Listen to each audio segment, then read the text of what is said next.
લખતર પાટડી દરવાજા બહાર હિન્દુ જ્ઞાતિનું મોક્ષધામ આવેલું છે. આ સ્મશાનમાં છેલ્લા ઘણા વર્ષથી શબને અગ્નિદાહ આપવા માટેના છાણા અને સાઠીઓની તકલીફ પડતી હતી. ત્યારે લખતર શહેરની ગોપી મંડળની મહિલા દ્વારા સ્મશાનની અંદર જ ગોબરમાંથી છાણા થાપી દઈને સેવાનું ઉમદા કાર્ય કરીને છાણાની અછત પૂરી કરવામાં આવી હતી.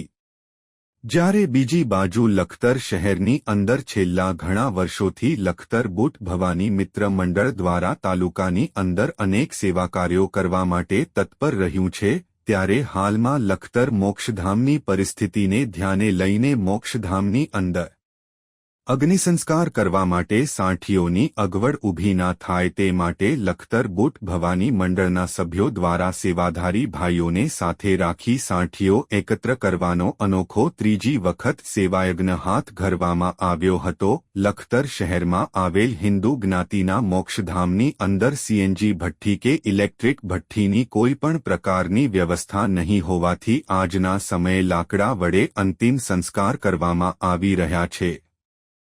તેવામાં લખતર શહેરના મોક્ષધામમાં સાઠીઓની અછત ન સર્જાય તે માટે થઈને લખતર બુટ ભવાની મંડળના કનાભાઈ રસોયાના માર્ગદર્શન હેઠળ સેવાધારી ભાઈઓને સાથે રાખીને લખતર તાલુકાના સવલાણા ગામની સીમ વિસ્તારમાં જઈને ખેતરમાં નકામી સાઠીઓ એકત્ર કરવામાં આવી હતી.